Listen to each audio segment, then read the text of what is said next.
You know that with okay, I press the Yeah, button. yeah, sure. Yeah, we can record. Yeah. Yeah, I mean with like Snowden, what he Hmm. brought to the like newspapers. You remember a long time ago? Oh yeah, yeah, Yeah, that they're spying on us. Yeah, every government. yeah. So I'm not sure Yeah. that. Yeah. I mean, it's rather it's somewhat dispiriting. It kind of it. I find it. Uh, I listen occasionally to some people who are teaching and presenting about online security and anonymity. I don't have a VPN. Um, I was in I was in the technology business from the mid '70s until the late '80s, with the Mhm. rise of the personal computer, the PC going from you know, and the Apple, going from being the Apple going from being a platform for toys or for entertainment, the early Apple, and for people who wanted to learn how to program.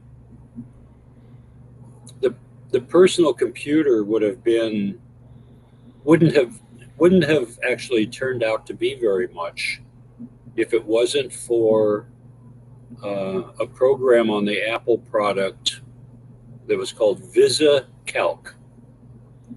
It was the first rather simple spreadsheet program that would run on the Apple II, and for the first time, it allowed people to do some financial modeling on their desktop Hmm. and tracking things and doing some projections. And what it allowed people to do was to change assumptions about a financial situation, their business, their small business, or perhaps a salesman's projections of their own sales, and then they could change something, and they could see how it affected the outcome, Mm-hmm. or they could see how whatever their logic model of their business was, or the accounting principles. They could play with it and see different scenarios, and that was probably the key in the late '70s, or in like '78. That opened the door. But before that, it had been some very simple computer games, people playing around with learning to program a little bit. It was much more of a hobby interest thing. But when it had that first business financial application, that changed. That opened the door. Then some of the first word processing, text processing came out, so you could start doing letters and you could actually have some formatting. But it was almost all command line. I mean, there was no graphic interface yet. Mm-hmm. This was before, And then um, somebody start to taping into maybe another company. Like well, the funny thing was, and now we have like government spying on citizens. I mean, yeah, it's yeah. a long Well, road. That's it's a long road. It's a long road. Yes, it's a very long road. Um, and I recall, I don't I don't recall the name of the East German security service. Um, Stasi, Stasi. the Stasi. Yes, yeah. I heard a conversation about this idea that, well, if you're not doing, it doesn't matter if your information is all being gathered if you're not doing anything wrong, right? You Yeah. know, if you're a good person, It's only for it doesn't. terrorists. It's only for terrorists or the bad people, right? Yeah. And and this one commentator is acquainted with or has gotten to know an old retired, Stasi guy who's pretty old. And the Stasi guy said, what is so routine today would have been our dream. Because once we have this history on someone, if 5 years later they become someone that we don't like, we can go back and we can build a case. We can take bits of information and we have them. No matter Hmm. how, no matter once the data is there, it can be used as we see fit. Hmm. And So he they're said that this building a whole, narrative about this yes, person, like right, right, dots. right. Yeah, they're cherry picking. They're taking this and that, um, and it. He said this was like the Stasi's wet dream. Hmm. It was just Maybe they transferred. yeah. Well, they might have been the United States and the Soviets. Part of the race to get to Berlin and to get to take the territory of Germany was to capture scientists and capture technology and capture records from Mm-hmm. Yeah, rockets, building farm. Interesting. I and recently. and Yeah. medical research from the Mm-hmm. camps, the human Mm-hmm. the human subject research that was supposedly locked away and not couldn't look at. It was um, but yeah, they documented all kinds of stuff, including hallucinogenics. Work with Hmm. hallucinogenics. Interesting. Yeah. Oh, yeah, and then they after I'm yeah, I know about Soviet. They tested it too, and some operations Mhm. by CIA. I think in California, Oh yeah. we saw the story with Manson, Charlie Manson. Yeah. Yeah. There. Yeah. Yeah. That's a whole Yeah, interesting rabbit hole that some people have gone down. yeah, yeah. So Uh, yeah, yeah. and yeah, it's interesting because regarding these rockets, that's. Technology scientist, NASA, von Braun, right?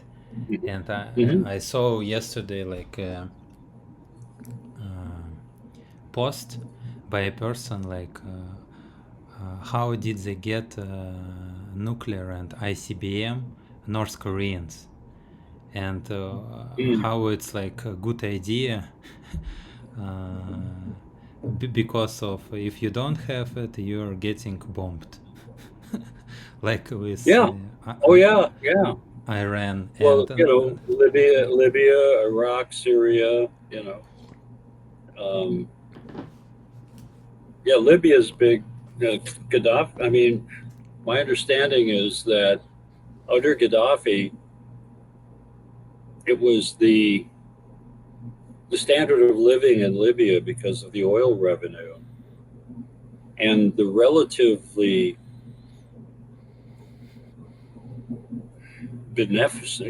beneficial or were I mean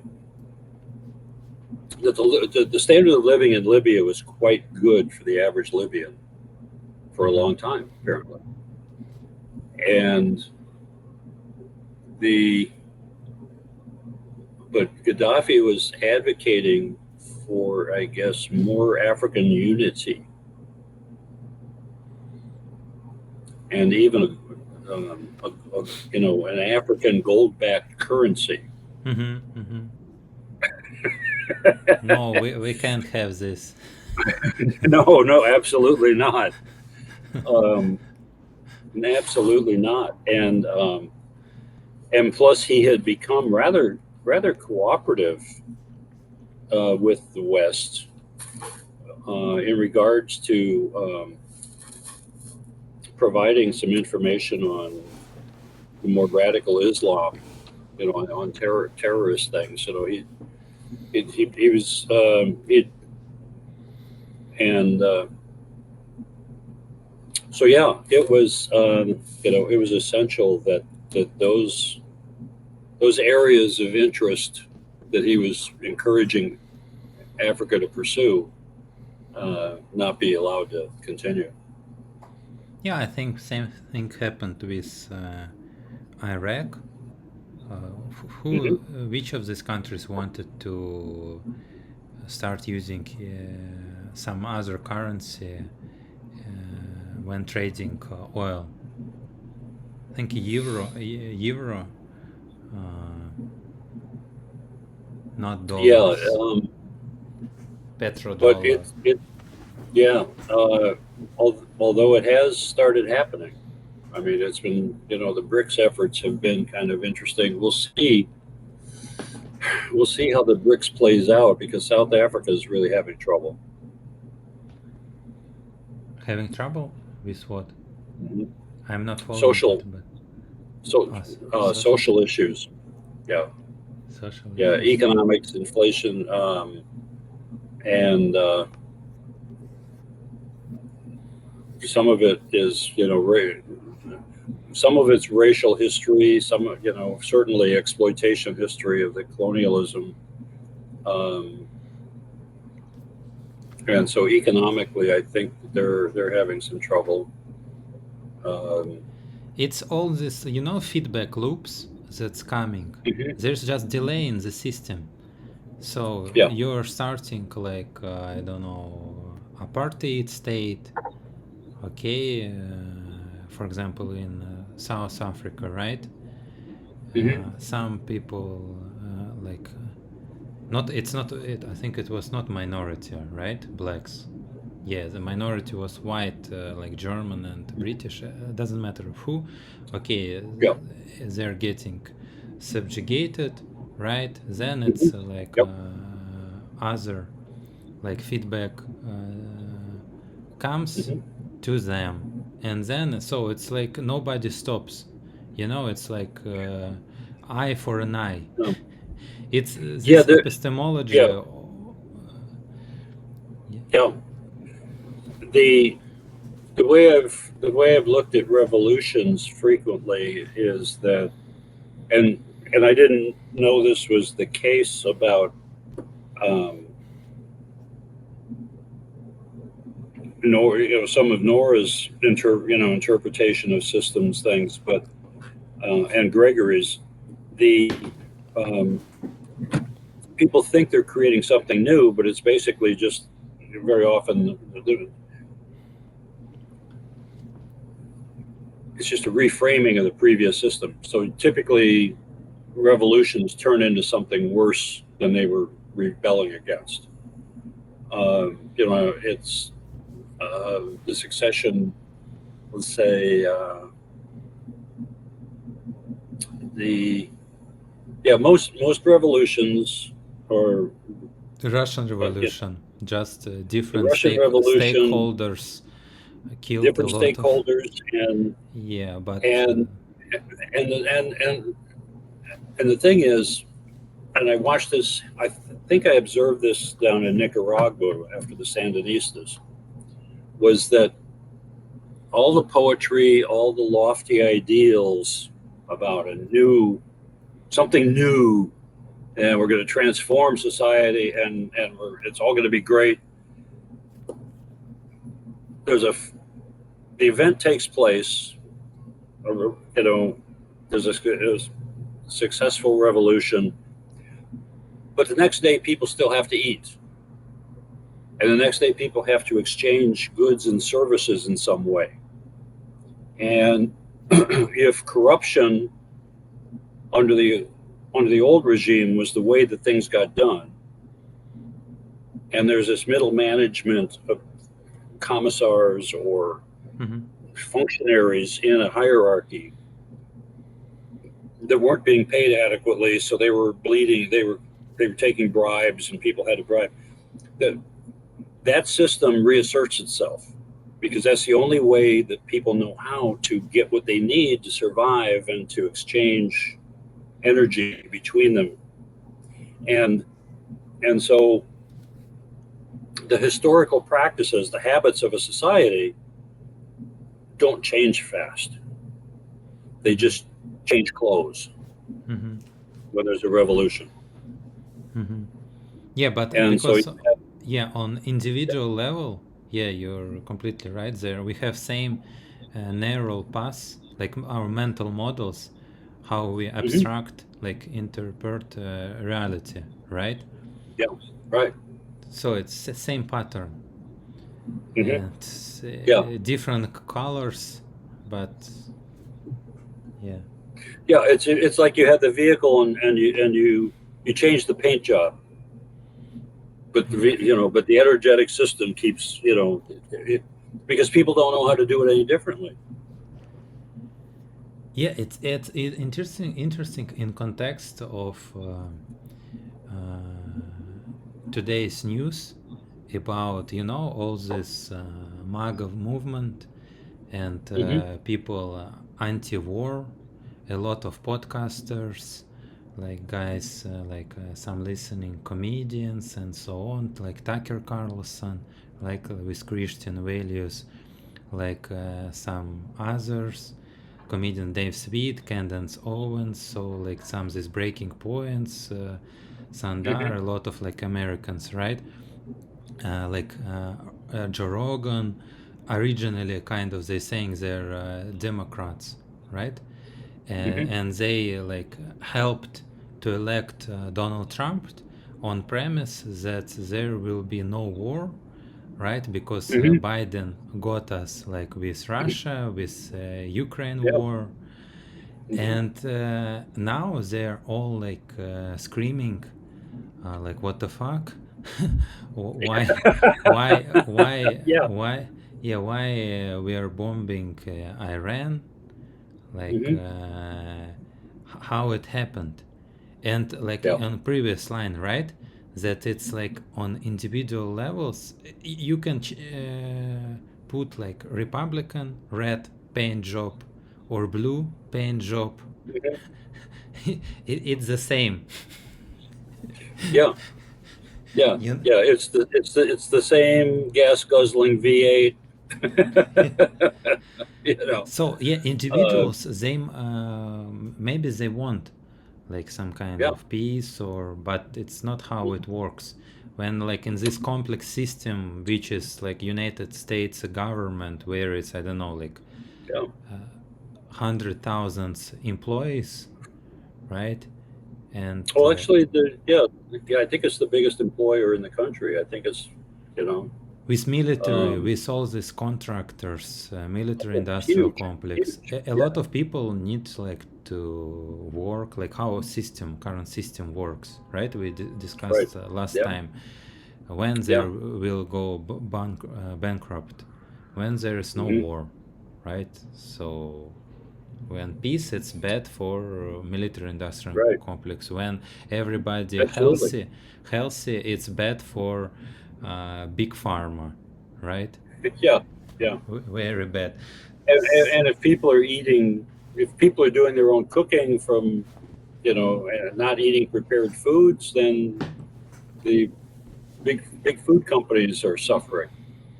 Yeah, it's it's how it's like crazy because you have like basic food, good quality. You can I don't know like in Russia we have like this grechka. It's like kind of not rice, but it's like greater than rice. Maybe you hmm know it, but it's it's cheap. You can't sell Yeah. it, so you do some like sugary stuff and like sell it with good. hmm Buckwheat. Buckwheat, maybe. Buckwheat. Oh yes. Right. In fact, that's gluten free. Oh, really? Do you Yeah. grow it in US? No, I think it's Yeah. It's imported. available in the U.S. It's not a big crop, but it's available. Yeah. In Russian markets. Yeah, I remember when I was in US. It was like back to Soviet times. When I came, I see the supermarkets, these old ladies. In Russia, we don't have this, but I remember it was like in the 19th. Same like Mm. design, same like they back in. But I was kind of nostalgic when I saw it in Boston, Okay. Massachusetts. Yeah. Mm. Yeah, so sorry. Yeah. So back to this, Yeah. it's interesting now how like this inertia Yes. with this war Yes. we can now see it's in every country. It's in Russia, in Israel, and so on. Like Right. Right. Because they're all subsystems that are interconnected, um, and have found ways um, to well, it's all energetic exchange. You know, whether it's, you know, I mean, this is embedded energy, right? I mean, you know, this is you know, raw materials are. I mean, if we take the view that sometimes this is a lens I like to use, that that the universe is basically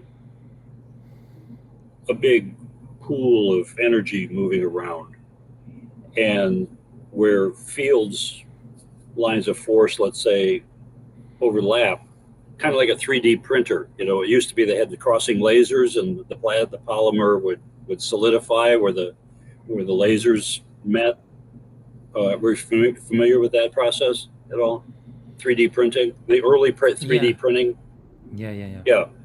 So there'd be two beams of energy, and where they met in the fluid, there would be a chemical reaction, and that fluid would solidify.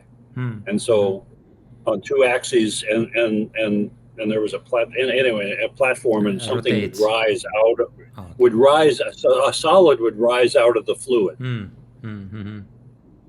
And and so sometimes I think of the universe that way, that there's all these lines of force, all these energy fields and overlapping, and matter is kind of like where these things link or meet, and so it transforms. You know, it's like coagulated energy is material. It's like clotted energy that clots together and clumps into larger things is what we perceive as the, you know, solid universe, as matter. And there's this constant exchange going on between all of this stuff. There's transformation, and there's breakdown, and there's combining, and just, you know, disrupting. Yeah, that scales, that it goes up in complexity until you get to something like us that really think we're, you know, like the pinnacle of creation, and that we're like we're it. You know, it all exists for, you know, we're the result of all of this, right? And you know, so it's, you know, just this human preference, or human centric view that, you know, the whole universe, the whole purpose of the universe was to bring our form of life into existence, right? Um, and so so that's not an uncommon belief, at least in a lot of theologies. But the it's but that comforting. whole exchange, it's comforting, Yeah, because because otherwise it's a big mystery. It's like, what's this all about? yeah, or like kind of yeah, meaning and so on. You know, like Mm-hmm. meaning very important for us, Yeah, because very like important. this you're rotating in a void, and like sun Yeah, rotating, and with your moving somewhere. yeah, yeah, and And you don't know like how big the universe, right? yeah, yeah. I mean, the new special telescope is finding some very unusual things that ought not to be, according to our theories. But that's a different subject I haven't looked into deeply. Mm-hmm. No, it's interesting because everything is constantly exchanging energy. Mm-hmm. If we were and sitting and across we the are table, and you see, and we are not even like current economic theory, it's not relevant. That, right? it's all like some emerging qualities. I sent Hmm. you like this video by Nate Hagens. Have you Hmm. looked? I think you're familiar with him, right? Oh yeah, yeah, yeah. I watch almost everything he's done, and I think I listened to that one, but um, Well, but basically I'll it's visit it again. But yeah, about energy. He talks about yeah. that's okay, Oh yeah. like real, like what's like value and price. It's Hmm. like we Right, have an economic theory. Everybody in Harvard and so on, Ivy League, they're teaching it's like equal. right. Uh, but what about air, like emerging quality, right, of the systems, clean air, like Right. and so on, like water, clean water, and so there's like Hmm. it's like infinite value. But what about Yeah. price? It's not Right. priced. It's not priced. It No, just not priced at all. No. yeah, No. it's not priced. It's what about like other, right, like forest or something, Hmm. and Right. it's like animals. But for example, Right. Gucci or like Louis Vuitton, it's priced. Hmm. It's like more It's priced. it's Right. it's more expensive. Right. So Yeah. like our like whole system, right? Like I don't know how it's like a capitalism, right? It's like focused on some things that's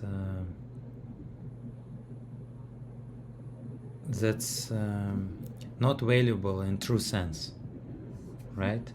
Right. Yeah. The whole idea of use value or utility value versus perceived value. Um, you know, um, and I, re- It's I like remember when I, full yeah, structure. Yes. Yeah. Oh, sorry. yeah, yeah. It is. It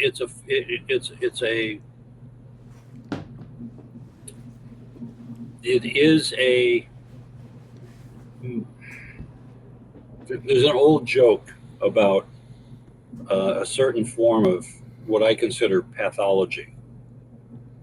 Back in back in the late '80s and early '90s, when I really started doing um, grief work and recovery work and figuring out, um, you know, therapy and doing lots of things because I was very unhappy with my situation, um, things that had happened in my life, and how I was functioning in the world, or Mm-hmm. and and what I came what what came to me at one point was that there are certain mental modes of being in the world that are very unhealthy. Let's call it different pathologies, right? Mm-hmm. Mm-hmm. Um, and but some of them are highly rewarded by society, Yes. and especially those that involve the ability to manipulate others. So you may not have heard. There's an expression here about a terrific salesman. A terrific salesman is someone who could sell sand to the Arabs, or could sell snow to the Eskimos. Could create could create could create that sense of artificial value, Mm-hmm. and that's a Or in reverse, you know how it works, like or whole the reverse or system. reverse, Yes, that right? you have some pain, you have some problem, You have like the story with, you know, cellulite, you know, like woman obsessed with this like kind of pattern, like Oh, yes, right, how yeah. it's called. Yeah, here's cellulite, yeah. Yeah, you know, it's artificially created. Somebody wrote a book about this. This is a problem, Yep. and you know, and in the end, oh, I know, like this kind of therapy, this kind of massage. Call to my friend, you know. Yeah, So and it goes okay. New niche, yes. new niche. New niche, right. Every woman in America, yeah, 150 million or something, right? If I divide Yeah, in become half. concerned. Well, that's Yeah, high, but yeah, but it's yeah, okay. But yeah, they bring money. So a lot of stuff it's not needed. You know, it's like right. artificially created. Uh, so yeah. Yeah, and so some of that ties in to. I mean, I joke with people that you know shopping and looking for a good deal is just a transform of the hunter gatherer impulse Hmm. Mm-hmm. Mm-hmm. because it involves an environment in which there are patterns Mm-hmm. in that there are and and and there are things that people perceive that they need. You know, the hunter gatherer was very subsistence, you know, based. Was very, uh, but but the same thing. It's pattern. It's understanding the patterns of an environment for searching, for seeking, um, for recognizing differences that make a difference Mm-hmm. in that environment. Some of it is printed data. You know, it's you know price tags in this culture because we don't do bargaining. You know, we don't haggle over Same. things. Same. Um, Same, yeah. And so the people that work in those environments become rather dehumanized because you're not interacting with them. You exchange this. So and then people tell their friends about what they found.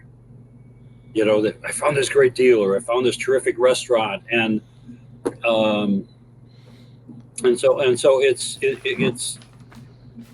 a transformation of innate, you know, let's say looking at McGilchrist stuff, you know, it's like left brain, goal oriented, um, but the right brain is the pattern recognition piece of it, you know, Mm-hmm. the bigger picture. But within that, the hyper focus on, and then you start getting all the brain chemistry, like Nate talks about from our Paleolithic brain of the reward system and the dopamine system and all this that's been displaced into a different artificially human built environment space Mm-hmm.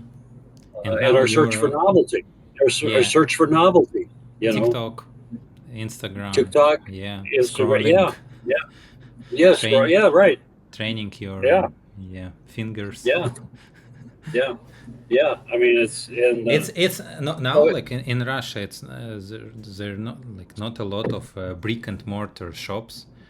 It's we have like this mm, two huge platforms like Amazon, okay, like Ozone okay, called and Wild Berries, and everybody just shop. Some people I saw they like if they're bored, they just add some stuff to their cart, yeah, shopping cart, yeah, and they exchange shopping mhm. carts. Like okay, yes, so what's is it connection? Do you see me? Your video stopped. Yeah, yeah, everything looks good here. Yeah, Oh, could you I, reset your? it, you want me to relog in? Oh, okay. No, no, no. It's fine. Okay. Yeah, because Oh, kind of okay, stop. Yeah. So yeah, there okay, with this shopping, and you know, it's like uh,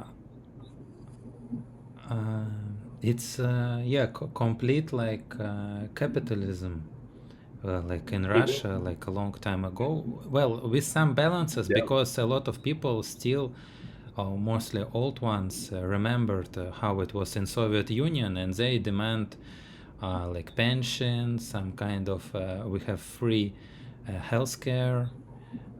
Sometimes Mhm. it can be good, sometimes not, but mostly, yeah, you can.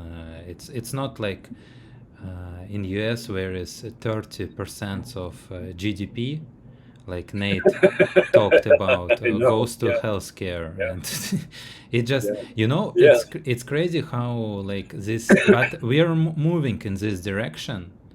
Yeah. Are you Maybe okay? yeah, to US levels of still it, you know, same this mental models from Soviet Union, they're kind of balancing, kind of Okay.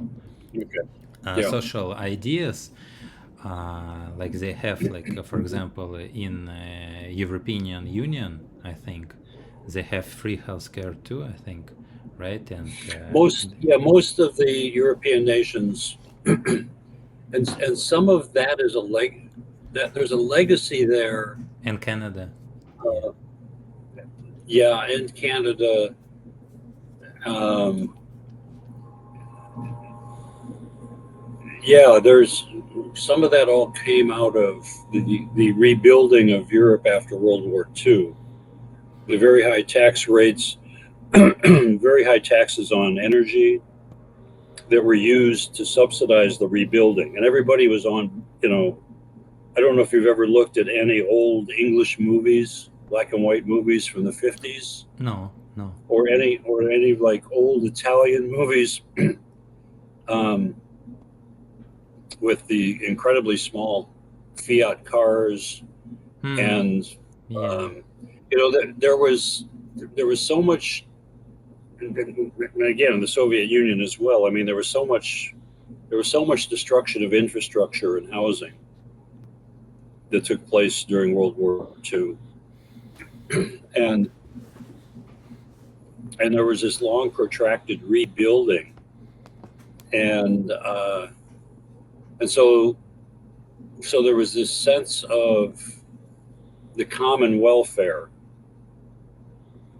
and because housing was shorted, I mean, you Yeah. know, it yeah, it was a very difficult time, for everybody except us Yeah. and Canada. But I mean, Australia, yeah, yeah, the, like this. yeah, and Australia. I mean, Australia a little bit because their economy was never, um, Not a lot of people there. not a lot of people, and but they became, um, yeah, they were kind of comfortable. They hadn't been impacted by, uh, destruction, and Yeah, it's, you know, it's but the kind of bad for economy. I mean, like by when your like male population who build things like died, like 20, Mhm. 30 million died people. So who is like can build what left? Like Yeah. so not a lot of activity. Yeah. Well, and the United States poured a lot of money into Europe and Japan. Partially, the idea was to, create, not to repeat the Versailles problem. Hmm. There was some recognition that, the Treaty of Versailles, like, that Gregory's written about, was a huge civilizational poison pill. But you know, you see now it's still it's changed the like oscillation point. You know, on Well, see, the thing was, Soviet Union was not included. yeah, You because a know, different model. different model. The animosity returned. The Yeah, the competition returned. models Yeah. that can destroy other model, because this Yes. model, you know, it's Yeah. they wanted to build whole planet, on Hmm. communism, right? Public Yeah. goods and Oh, so yeah. on, no private property. Why Hmm. somebody who, I don't know, like 10 generations ago killed a lot of, I don't know, people, for example, I don't know, native Indians or some, or in Russia somewhere killed somebody, said, okay, this is my land, now you pay me, and like based on like this heredity, right? Hmm. Like they're built familia, like we have this private part, completely different epistemology model. So obviously, because that's why they're clashed. Hmm. But now Yeah. there's no clash, completely uh, No, same. yeah. Well, there are differences. I mean, there are differences that my sense is there are differences in culture uh, that are points, points of contention. Um, Mhm. the the U.S. and the West in particular are really good at trying to exploit the resources of other countries, and they resent when they can't do that. Mhm. And I think that there was a failure in the '90s for Russia were so unpleasant, and the attitudes of the West did not change a lot in regards to how they viewed Russia, and came in and were trying to transform it into a place that would be good for our business. Yeah, and you know, like the important point, it's, you know, it's like this Russia, US, it's all ideas in our head. So we like when we're thinking about it, it exists, and Mhm. people, you know, like with these mental models that have this kind of exploitation dynamic, which is in Russia, Mhm. in US, in every other country. We have that, right? Maybe from this animal kind of part of a brain, from not neocortex, limbic system, right, and this Mhm. reptile brain. But I think it's changing, you know, because it's all like basically it's the emerging quality of all stakeholders, like individuals. They're on their level, they have some kind of ideas, right? What's okay, what's not okay, and then it's like on Mhm. collective whole. Mhm. Yeah, but some other important points that only some people decide to like to read books, to research on their own, like some critical, compare what they're talking about, what they're actually doing, right? Because you can say, okay, we're peaceful, but we're bombing some other country. It's like, Right. and Yeah. it's to Russia too, like okay, we are in order to defend, we will bomb them. Yes, you were in order to defend, it's a peace. How's it in 1984, war Oh, is yeah. peace. Right. It's Yeah. The inversion of language. now we Yeah. see it like in official language of Yeah. Vance, right? Trump, Yeah. like it's not even satire, it's not something comedy, it's No. it's here. You Yeah. It's here. and you know Yeah. it's like on the we have propaganda, right? All this Hmm. Yeah. Yeah. and they're highly influential to the ordinary people, which Hmm. who don't not want, they maybe sometimes they even can't can't like research on their own, can't read books, because they need to, you know, to be this in a rat race, go to Right. work, support children and so on, wife, Yes. Right. and whole system built like you need to be busy. Yeah. right? Don't question why it's here, why it's that way. Yeah. You need to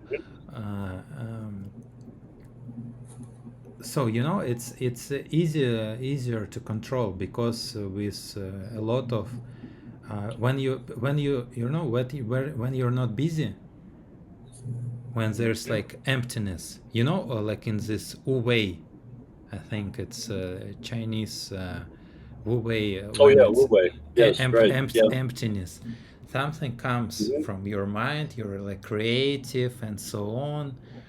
So Hmm. when you're like have a lot of property, for example, you don't need it, like, right? Your strategy, for example, you're, Hmm. I don't know, some kind of, I'm just naming some, Rockefeller or Rothschild or so on. Maybe it's kind of way of strategy. Maybe it's just a conspiracy. But whole, it's interesting how it, like, lays out. How it. Yeah. Yeah. And again, it's like uh, there was there are there are theories of management that say that a direct manager in an organization can really only effectively know and keep track of like 10 people. That's like the upper limit, Mhm. because they more than that, and they lose track of the degree of connection relationship that's required um, to be effective and to actually have a clear mental image of each of those people, each of those Mhm. subordinates, or people that are being supervised. And so so inevitably, when you go above that, um, you go up levels of management, you have, let's say a 10, let's say an order of magnitude increase. So somebody who's a line manager or supervising 10 people that are doing something, they have a good idea of what those people are doing. That person's manager has 10 Yeah. people who are managing 10 people each. So suddenly, that next level of management has no idea what those 100 people are doing. Mhm. And they become objects, they become abstractions, Mhm. they Mhm. become they become tools, means to an Spreadsheet. end. They become, things on a spreadsheet. It's like, well, this department has got these people and they're supposed to be doing this. They're, that's their job as a manager. And as you go up the chain of management level, um, eventually you get to the penthouse and you look down on you look 40 stories down at the street, and you can't tell whether they're people or ants. And so that level of abstraction brings with it certain inherent problems, whether and in any system of that degree of hierarchy, whether it's feudal, whether it was, Tsarist Russia, where you you had the serfs in the field, Mhm. you had the local low level functionary, you had a local duke, or you know wherever you have these levels, it the higher you go, the more abstract the humans and the processes at the lower level become. And you start, and for people at each level, they're telling each other kind of a similar story that's an abstraction. And the longer that bureaucratic system goes, the more entitled and delusional it can become.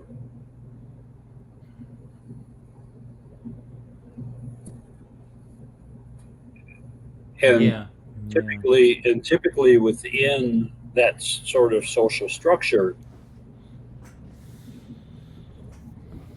I mean, one of the things that happens at the highest level, very high level of hierarchy, let's say Fortune 500 companies, internet multinational corporations, the number of people that sit on the boards of directors, there's people that sit on multiple boards of directors of corporations.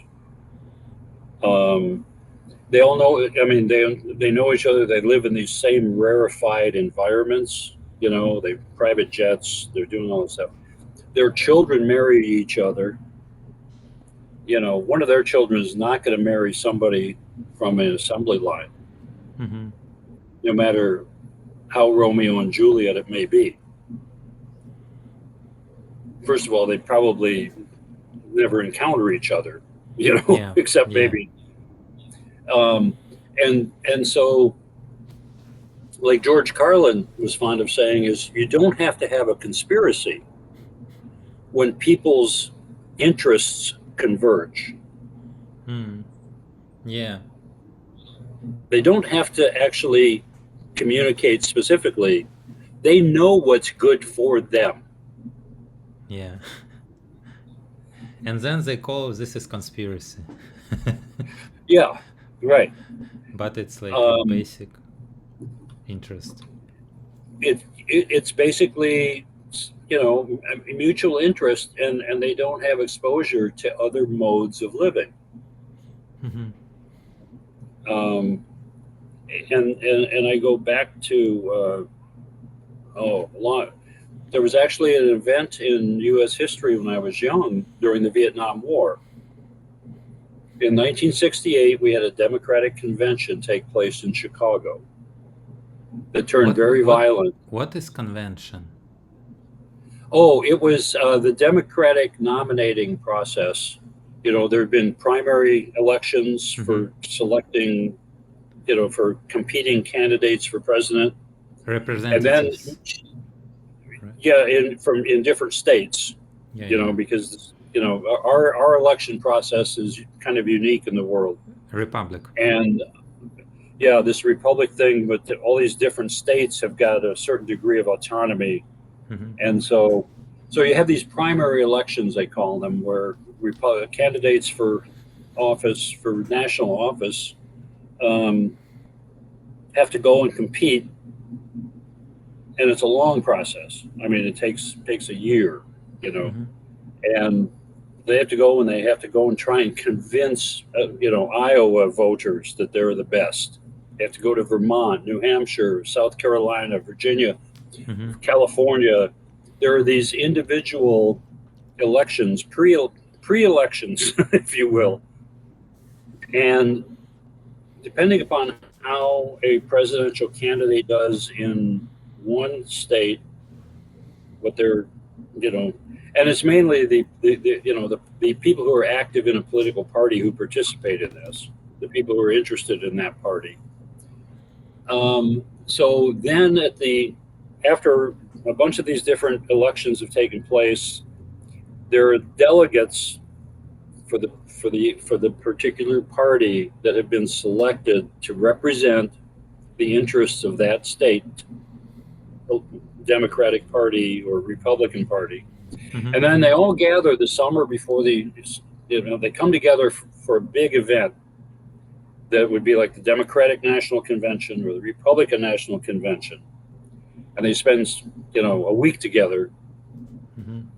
and they come, and supposedly there's speeches and there's more representation of the different candidates, there's lobbying, there's all kinds of things that happen. And then the representatives of that state, they determine, and then they vote and select the actual presidential candidate and the vice presidential candidate at those events, at those conventions. And it's a big show. I mean, it's a big, long, elaborate process. And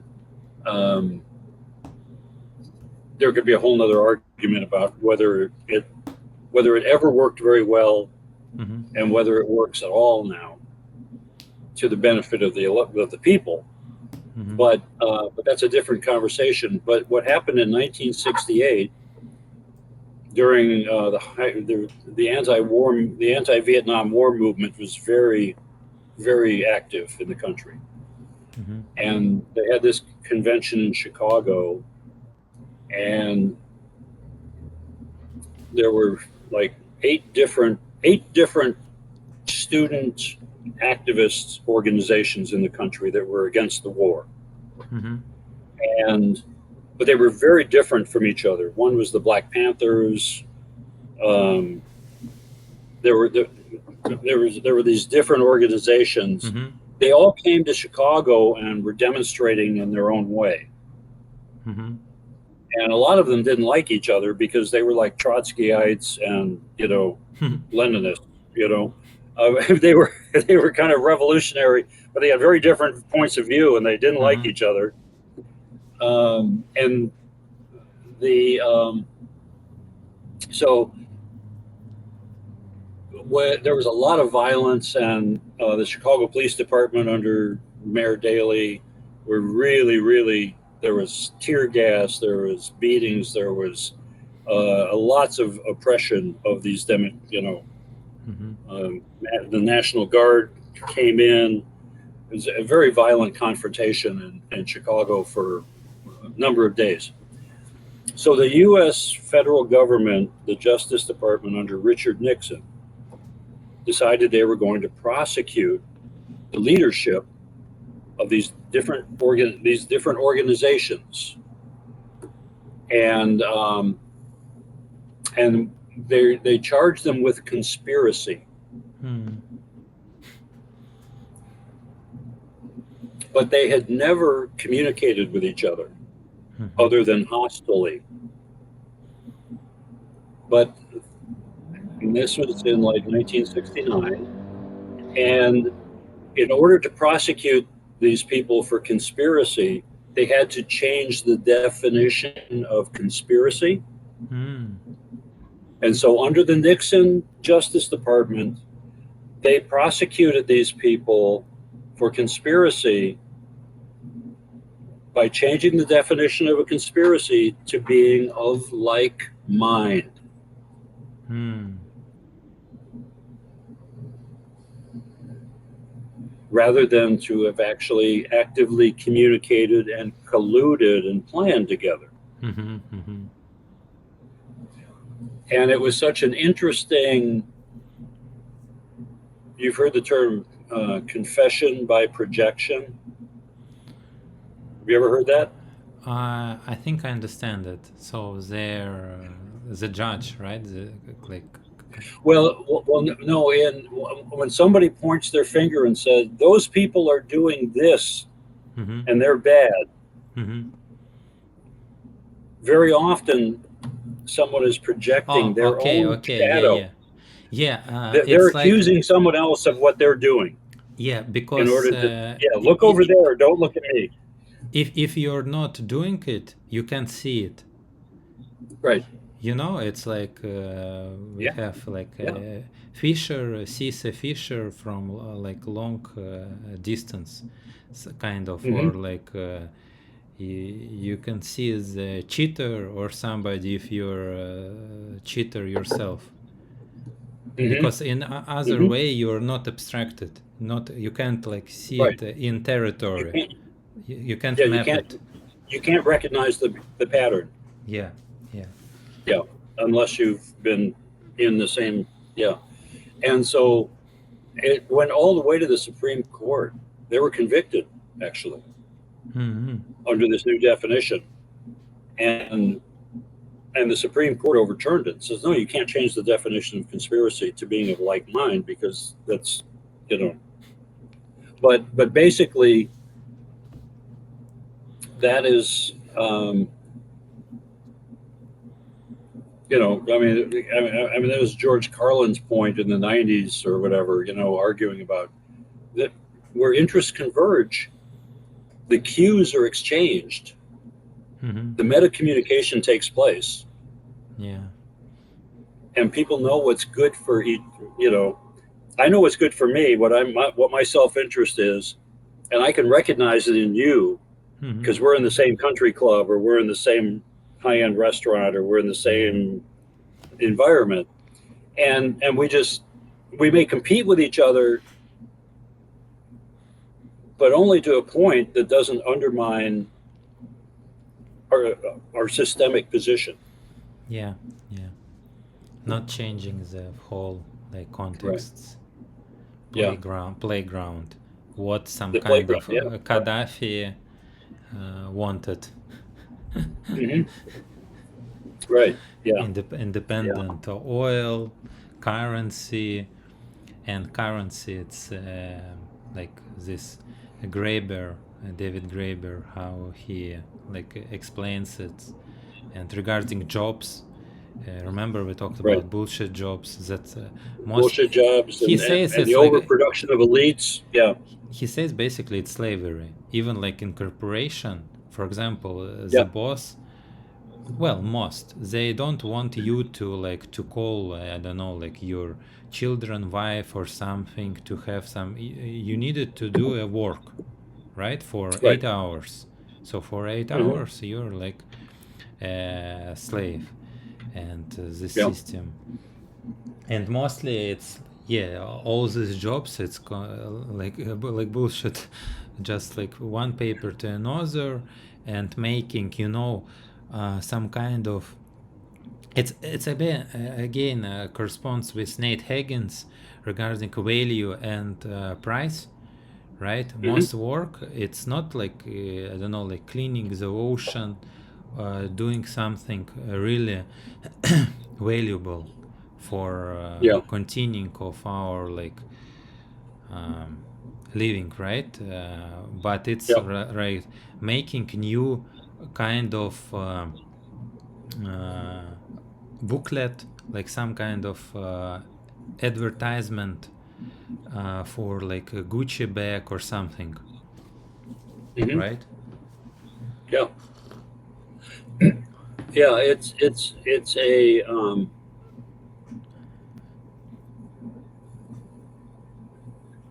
as as community size increases. Well, again, the one article that I sent, or the one article that I sent you about uh, the elimination of managerial levels or managerial population, Mm-hmm. um, that this one fellow was writing about. It falls into this bullshit job thing, and it falls into the Peter Turchin, the overproduction of elites. Mm-hmm. The people at the higher level of a hierarchical system, they want their children to have things as comfortable or more comfortable than they had it. Mm-hmm. And so the system creates an education, an indoctrination, or a training program for their children that has nothing to do with screwdrivers or wrenches. Yeah. And um,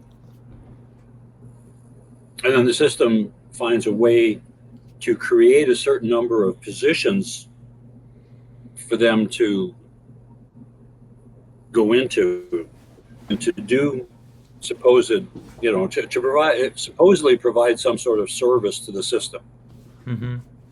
They're supposed to be making some kind of contribution, but it tends to become con- increasing levels of unnecessary complexity, Mm-hmm. paperwork, pushing papers around, doing studies, um, slicing reality or slicing processes into smaller and smaller analytical things that require supervision, Mm-hmm. um, and Yeah, many of it's those positions are actually parasitic on the actual energetic exchange of goods and services. mm-hmm. They're a burden, and so there's overlap between like Graeber's bullshit jobs, Turchin's overproduction of elites, and this guy's article about how given the debt levels in the United States and the economic issues, that on the domestic level, there's this kind of house cleaning, a simplification that has to take place, because the system can't afford that overhead anymore. That counterproductive burden. Now, I have questions about that because I think that the system overall is ecologically destructive. And yeah, all these premises that it's like energy is limitless. Yeah. It's just like input, like Nate says in Right. his speech, and so on. Like production only, like we calculate like cost like of labor and so on. But and like it's based, like we have limited resources, right? Like air, water, and so on. But money, it's limitless, because like you go to a bank, want to take a loan, they click. They click, okay, you have this money, they have this like liability. They created basically money from nothing. Right. From nothing. Yes. Yeah, and all this, debt is just like it's from nothing. You can print it, for example, to go to war or somebody, and basically, who pays for that? We, with our labor. Right. And the future. The Yeah, future people. Yeah. future, Because it's all this, yeah, always. Yeah. all the systems. So we're creating things that destroy lives, destroys ecology, Yep. not only like directly, like a bomb Right. going somewhere, but by second consequences, right? When you have extract some kind of rare earths, minerals, metals, and so on. Like for energy intensive industries, like for aluminium, like you need a lot of energy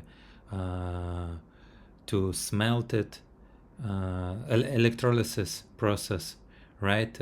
Or through to the aluminium.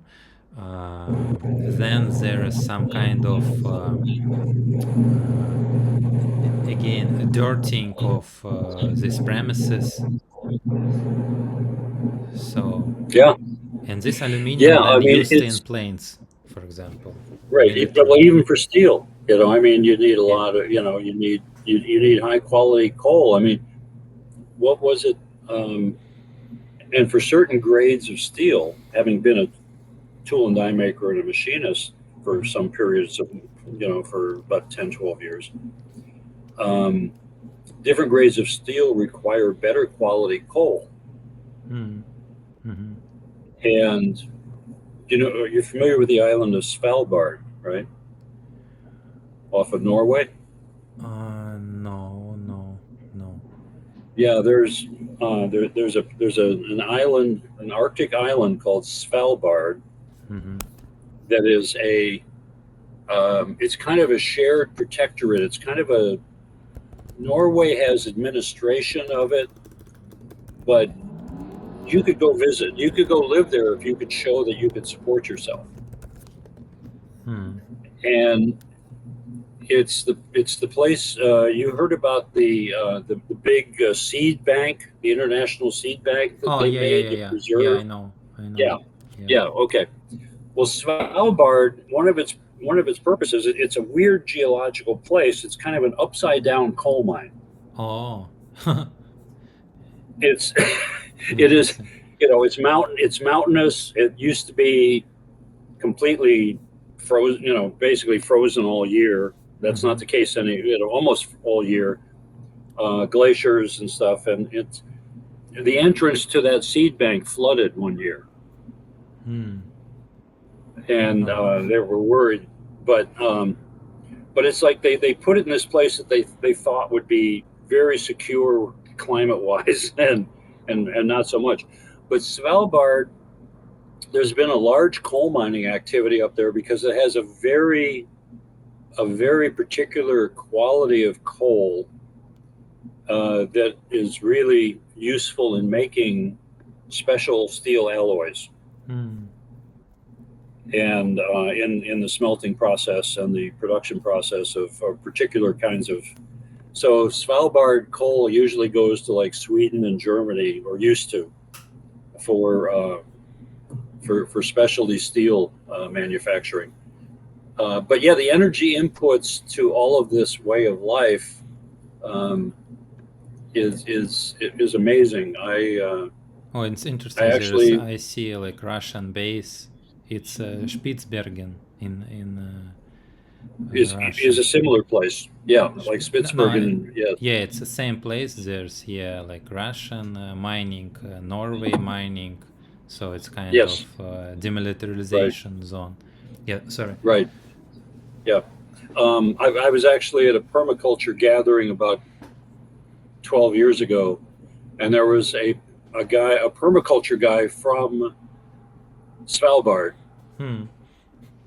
He was a chef, and he was actually you couldn't plant anything. The island's ecosystem was so delicate. Um, there were incredible rules about contaminating the plants, so you couldn't grow anything in the open. Mm-hmm. But he was growing, had this kind of semi, this in-house green, internal green, growing of certain kinds of vegetable, greens and very high grade stuff for the restaurants there. Mm-hmm. And everybody carries a hunting rifle wherever they go because of the polar bears. And so when you go to a bar, there's just this rack. Everybody stacks their hunting rifle. When you go to the grocery store, everybody stacks their hunting rifle because anywhere you walk, it doesn't matter. You have to have your gun with you. It was it was a fascinating place, and but lots of very interesting people go and try and live there, but they have to be able to show they can support themselves. Otherwise, you can't go. Hmm. You have to have a model of contributing and a way of surviving there. And it was just a fascinating place, and it's still the same. You can go as a tourist, but if you want to stay there, there's a pretty there's a process of qualifying. Hmm. Interesting. So they use this steel, coal. Yeah, how we get there. Yeah, so basically a lot of energy and materials goes like in a bust, right? Goes nothing. Yeah, Just destroy E- living systems. even ceramics, has got an energy burden Hmm. Yeah, and a historical thing. Aaron can have, but we like our stuff that we have light, internet Yeah, connection, and so on. I'm not yeah, like a proponent of complete, shutdown Luddite thing. We go right, right. like, uh, but even when I'm saying, I just like remember that some people, for example, in this what is this? Apple system do some, yeah, they do some kind of, they live good like this aboriginal, like indigenous people, right? Hmm. They're like happy, they like hunt, they don't work all day. It's like No, crazy how they like work like in quotes, they only like, I don't know, few hours. Like if you say like hunting it's work, it's nice, doing something with your hands. yeah, It's all rewarding because there's like direct feedback loop. You're doing mm, something meaningful, right? What yeah, Graeber talked about, and all these guys who paid, okay, a lot of money, but they're doing uh, nothing. Nothing. It's Right. like, and people Yeah. understand it, and because this all like depression, or there I don't have meaning, and so on. And he like lays a claim, Graeber, that most like helpful, most rewarding jobs, not money wise, but meaning wise, they're paid Hmm. less. For example, some kind of teachers in school, or in library, or in healthcare, like Yeah. assistants to doctors. For example, in Russia, like paid not much. But when you're trading on a floor of New York Stock Exchange or Moscow, you're like kind of make a lot of money, but it's like not rewarding in a human sense. Right. Right. Eh, so this one, right? And second, regarding these tribes, right? Uh, Hmm. it's interesting that uh, basically they're not working, right? They're enjoying themselves, and they're like self-sufficient. But we, right? There's you saw like this graph between productivity and payment, how much and in 70s it's got like misaligned, or like on like 300%. uh, Yeah. so I think I have some kind of noise in I don't know words. Um, Okay, now it's better. Yeah, so okay. you know, it's like this was like kind of um, a sell point. That's okay, with all this technology in future you will less work, you will get more, everybody will have Oh yeah. house, American dream, Yes. and so on. Yes. And where it is, like everybody now works like on WhatsApp, or like online from home. When you're going to in transport, you can just go and forget about job. In order to pay like I don't know flat, you need like to work on weekend, Yeah. right? So it's Yeah. you're working productivity higher, but you know. Yeah. It's a yeah. The difference. Europe managed to retain a bit more of the productivity gains at the working level, at the labor level. Um, Not in the U.S. Yeah, the benefits all. I mean, um, Where is going? salaries. What? Where did it Where it's go? going? We know. Yeah, it flows uphill. Yeah, Yeah, yeah, it flows yeah. uphill. Yeah, yeah. It's yeah. Trickle down is is not no the and and this recognition is I'm going to have to end the call in not too long Yeah, because yeah, I'm out here because it's quite warm here where I'm at. yeah. Uh, and very humid. So we're going to try and do some work on building a cabin this morning, or Hmm. making some progress on a cabin out here in the woods. And uh, Okay, we can fortunately, my end it. but yeah, but in just a few minutes. Okay. But the yeah that stratification level, it's the people the people higher up have managed to construct and modify and adapt the system to their advantage over the decades. And have you ever heard of the book The Great Leveling? I know. It was it's a it's not as systematic as the fourth turning idea Hmm. that that was found here, and is I think they recognized it happening elsewhere. But the fourth turning, or I mean, the great leveling was the recognition. Even the Old Testament had that idea of the Jubilee, where like every 70 years they'd redistribute stuff, and the monopoly Yeah, game would start yeah, over again. yeah, yeah, Now they didn't implement that very reliably. yeah. It didn't get implemented, but it was a recognition of in these hierarchical systems, it just inequality is baked in. Increasing inequality just seems, because of interest, mutual, self-interest at different levels that have advantage, will just inherently take advantage of their advantage. Mm-hmm. And this historian looked back at that and said, yeah, inherently, structural complex civilization always drifts towards increasing inequality. And that's of participants that are kind of like free members of the culture. We're not talking about slaves, which most cultures relied upon slaves until fossil fuels. Mm-hmm. But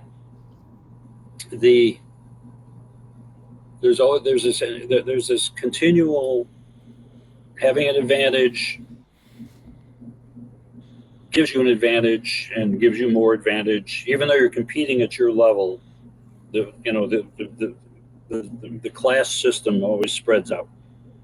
Mm-hmm. And he said there were only three things that neutralized that or shifted that, kind of readjusted it. And one was revolution. For a period of time, things go to hell and everybody's more equal. Mm-hmm. But then the new structure, replicates and the inequality begins again. Total war, Mm-hmm. or a civilizational-wide epidemic where you kill a lot of people. Mm-hmm. Those are the only three things he could find in history that significantly halted that dynamic of increasing inequality Jubilee and too. reset it for a while. Yeah, Who?